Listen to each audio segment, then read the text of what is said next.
はい、聖徳太子です。今日の題目は、隠れた天才の特徴3つ。世にあふれる天才になれる10の習慣などという怪しげな書き物よりはいくらかマシな話をいたしましょう。まず申し上げておきますが、隠れた天才という言葉自体、大仏語の良い幻でございます。才能がないと言われたくない。努力していないとも言われたくない。その両方を守るために生まれた便利なまやかしにもなり得ます。ですから今日は耳が痛い方も多いと思います。自称天才の皆様には特に。とはいえ、人の才というものに潜在と顕在があるのは事実です。私が漢移住に解を定めたのも、血筋に隠れた才を引きずり出すためでした。うちの一族は名門だと威張る凡人を位から引きずり下ろし、無名だが有能な者に座を譲らせる制度です。今の世の会社や役所にも一つ差し上げたいくらいです。では本題に入りましょう。現代でいう隠れた天才に共通するとされる特徴は大きく3つ。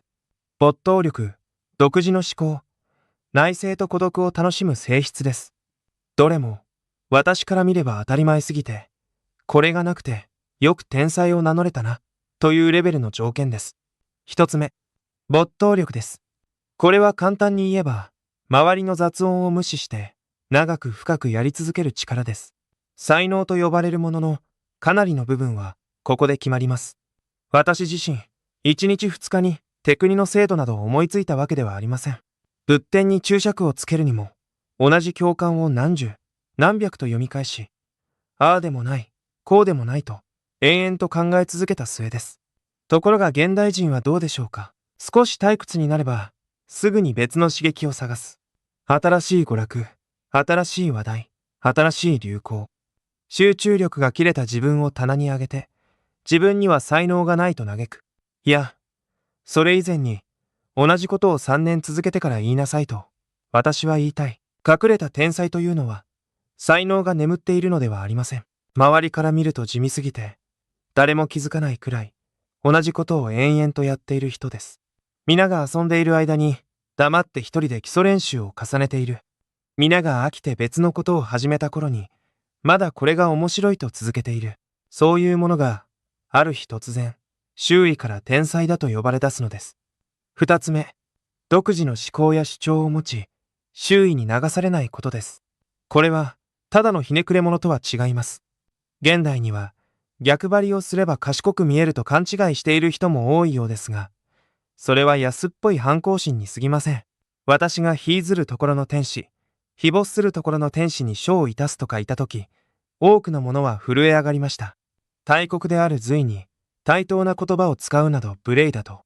しかし、当時の国の力と将来を見通せば、いつまでも隠した扱いで付き従う方がよほど危うい。だからこそ、あの文言を書いたのであり、ただ目立ちたいから言ったわけではありません。独自の思考とは、他人と違うことを言うことではなく、自分の頭で最後まで考え抜いた結論を他人に合わせてねじ曲げないことです。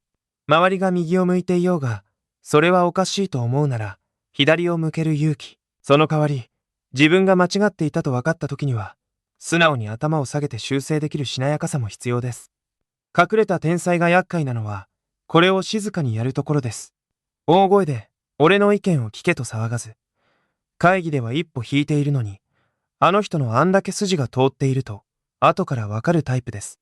反対に、いつも一番大きな声で語っているものほど、中身は空っぽということも少なくありません。三つ目、内省的で、一人の時間を楽しめる性質です。これは、単に人付き合いが苦手とか、友達が少ないとか、そういう話ではありません。自分と向き合う時間を持てるかどうか、その一点です。17条憲法の中で、私は、人、皆己を、ゼトスと書きました。誰しも、自分は正しいと思い込みがちだ。だからこそ、己に自ら顧みることがいるのです。失敗したとき、怒ったとき、傷ついたとき、あの人が悪いと言って終わらせるのか、自分のどこに未熟さがあったかと考えるのか、そこが、凡人と天才の分かれ目です。隠れた天才は、一人の時間に退屈しません。むしろそこが、一番豊かな時間です。新しい発想は、宴会の席より静かな部屋に現れます。雑談より一人歩きの時に生まれます。人と会うことは大切ですが、誰かと一緒にいる時間で自分の価値を確認しないと不安になる人は、なかなか深いところまで思考が潜れません。ここまでの3つ、没頭、独自の思考、内省と孤独。この3つを丁寧に積み上げると何が起こるか。表から見れば、なんとなく地味で、少し変わっていて、たまにズバッと確信をついてくる人が出来上がります。つまり、現代社会ではかなり見落とされやすいタイプです。面白いのは、隠れた天才が隠れている原因の半分は、周囲ではなく本人にあることです。多くの人は評価されなくてふてくされます。自分は分かってもらえていないと不満を口にする。しかし、本当に隠れた天才たちは案外静かです。まあ、そのうち分かる人だけ分かればよい、と淡々と続けています。その姿勢がまた周りから見えにくくし、才能をさらに深いところへ押し込めるのです。では、どうすれば本当に隠れている天才を見つけられるのか、あるいは自分の中のそれを育てられるのか。ここからが本音の話です。まず、なんとなく器用で何でもそこそこできる人を早々に天才扱いしないことです。私の経験から言えば、本当に何かを極める者は大抵どこか極端に不器用な面を持っています。人付き合いが下手だったり、生活が散らかっていたり、興味のないことには全く頭が回らなかったり、そうした偏りを欠点としか見ない組織は将来の宝を自ら捨てています。次に、成果が出る前の没頭をきちんと評価すること。日本の社会は結果がすべてと口で言いながら、実際には分かりやすい途中経過ばかり見たがります。分かりやすく報告しなさい。見える形でアピールしなさいと、報告資料作りばかり上手くなる。そんなことをしているうちに、本来研究や修練に回すはずの時間が、きれいな説明を整える作業に消えていく。これでは天才どころか、普通の熟練者さえ育ちません。簡易12回で私がやりたかったのは、桁外れの集中と成果を出す者に、身分を超えて道を開くことでした。今の世なら、家柄ではなく、成果を見て採用するようなものです。しかし、現代の能力主義は、どうも看板倒れが多い。結果と称して、表面的な数字や短期間の評価だけ追いかけている。才能の育成という長い目で見る視点がほとんどありません。そして最後に、一番言いにくい話をします。自分は隠れた天才だと信じたい人へ。それ自体は自由です。しかし、その信じ方を誤ると、ただの事故と薄いで終わります。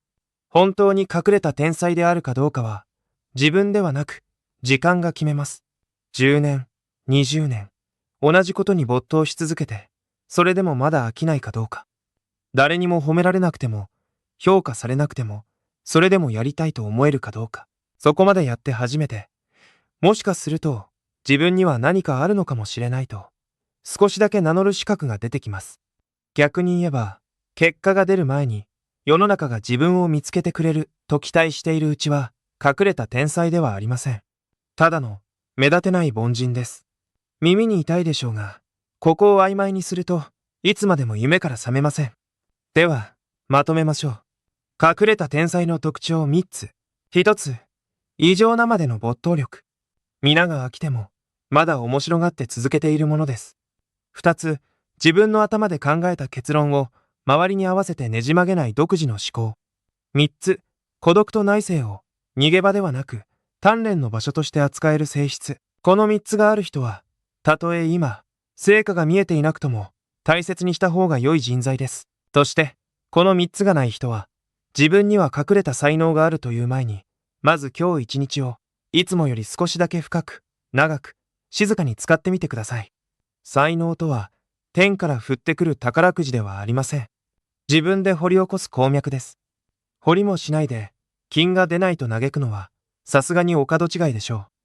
あなたの中に眠るものが、本当に隠れた天才なのか、それとも言い訳としての幻想なのか。